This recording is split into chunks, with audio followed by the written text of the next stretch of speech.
एक दफा का जिक्र है, एक बहुत ही खूबसूरत जंगल था जहां हरी भरी घास थी, रंग बिरंगे फूल थे और फजा में खुशी फैली हुई थी। इस जंगल में परिंदे मीठी मीठी आवाज में गीत गाते थे, तितलियां फूलों के ऊपर उड़ती फिरती थीं और हर तरफ सुकून और मोहब्बत का माहौल था। इसी जंगल के किनारे एक छोटा सा प्यारा सा घर था। उस घर में रहती थी एक माँ बकरी जिसे सब मामा गोट कहते थे। मामा गोट बहुत समझदार और मेहनती थी। वो अपने बच्चों से बहुत प्यार करती थी। उसके 6 छोटे छोटे बच्चे थे। पहली बच्ची थी लूलू, जो सबसे बड़ी और थोड़ी सी संजीदा थी।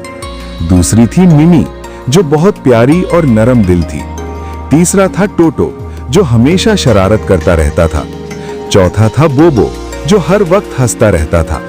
पांचवी थी कीकी, जो हर बात में सवाल पूछती रहती थी। और सबसे छोटा था चीकू, जो बहुत मासूम और प्यारा था। ये 6 के 6 बच्चे मामा गोट की पूरी दुनिया थे। एक सुबह जब सूरज निकल रहा था और जंगल रोशनी से भर रहा था, मामा गोट ने अपने बच्चों को बुलाया। मामा गोट ने प्यार से कहा, मेरे प्यारे बच्चों, मुझे जंगल जाकर तुम्हारे लिए खाना लाना है। तुम सब घर के अंदर ही रहना और दरवाजा किसी के लिए भी मत खोलना। मामा गोट ने फिर कहा, अगर कोई आए तो पहले पूछना तुम कौन हो। बच्चों ने एक साथ कहा, हम वादा करते हैं मामा, हम दरवाजा नहीं खोलेंगे। मामा गोट मुस्कुराकर घर से निकल गईं और जंगल की तरफ चल पड़ी। थोड़ी देर तक घर के अंदर सब ठीक था। बच्चे खेल रहे थे और बातें कर रहे थे। फिर अचानक जंगल की दूसरी तरफ से एक बड़ा सा कुत्ता आता हुआ नजर आया। उसका नाम रॉकी था। रॉकी असल में बुरा नहीं था, लेकिन वो बहुत भूखा था। रॉकी ने अपना पेट पकड़ा और कहा, मुझे बहुत भूख लगी है। जब रॉकी को बकरियों के घर से आने वाली खुशबू महसूस हुई तो वो घर के करीब आ गया। रॉकी ने दरवाजा खटखटाया। घर के अंदर 6 के 6 बच्चे डर गए। रॉकी ने मीठी आवाज बनाकर कहा, मैं तुम्हारी मामा हूं, दरवाजा खोलो। लूलू ने हिम्मत से कहा, नहीं, तुम मामा नहीं हो। मिमी ने कहा, हमारी मामा की आवाज बहुत नरम होती है। कीकी ने कहा, और हमारी मामा के पांव सफेद होते हैं। रॉकी ने नीचे देखा, उसके पांव भूरे थे।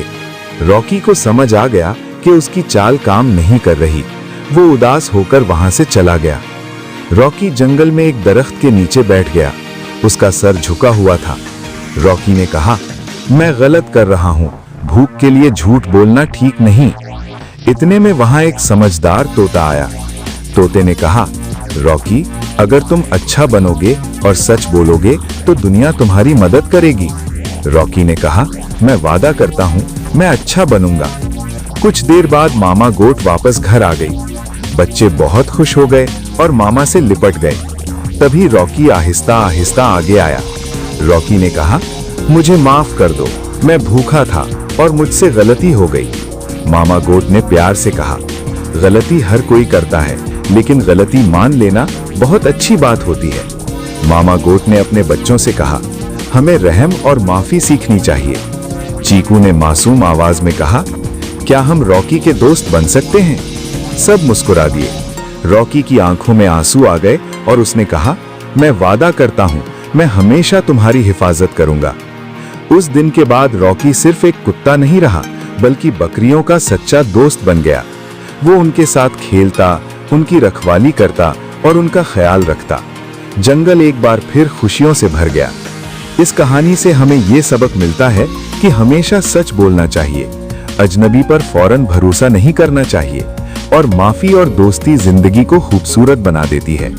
और इस तरह ये प्यारी सी कहानी खुशी के साथ खत्म होती है।